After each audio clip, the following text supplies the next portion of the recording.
Hello, today is the anniversary of the death in 1956 of A. Milne, whose previous writings as a novelist and poet were completely eclipsed when he wrote the Winnie the Pooh stories, and they of course became extremely popular. Here's a quote from one of them. "Pooh and Piglet take an evening walk. They mostly walk in silence. Finally, Piglet asks, 'When you wake up in the morning, Pooh, what's the first thing you say to yourself?' 'What's for breakfast?' answers Pooh. And then Pooh asks, 'And what do you say, Piglet?' Piglet responds, 'I say, I wonder what exciting thing is going to happen today.' And it is good, isn't it, to wake up in the morning looking forward to the day. I like the quote from the Psalm, 'This is the day that the Lord has made. Let us rejoice and be glad in it.' But I got to thinking about excitement. And I found a chapter in a book by the philosopher Bertrand Russell, written in 1930, in which he writes about excitement, but says that it isn't all that it's cut out to be. And actually, too much excitement is not good for us.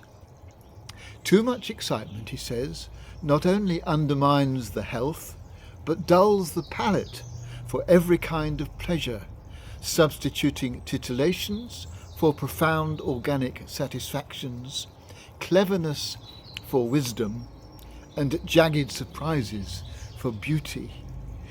Too much excitement, he's saying, too much things to stimulate us can dull our senses rather than enliven them, because we get saturated with too much stuff.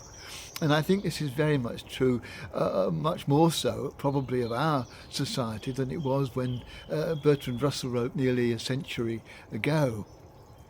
We are constantly being stimulated in one way or another, and children growing up today do find doing nothing very difficult.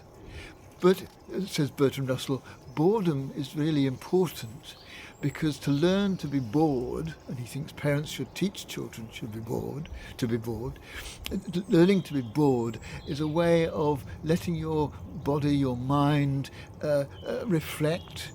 It stimulates creativity. It's a valuable experience and something not to be spurned and put on one side. I think that a day that's full of excitement can be too much, too exhausting. And I think maybe today I want to value boredom, not something I really enjoy, but I can see what Bertrand Russell is saying, that actually we need to learn to use boredom in creative ways. And if we never have any, then maybe a great deal of creativity is lost. And more to the point, we can just exhaust ourselves by constantly looking for something that will give us more pleasure. And of course, the more pleasure we get from things, then the more things we need to give us pleasure. It's like an addiction. The more you have, the more you want of titillation and excitement.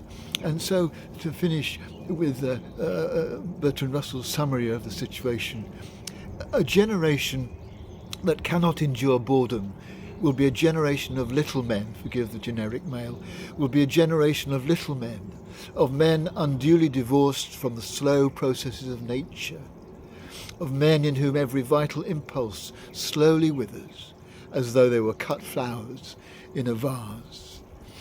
Need I say more?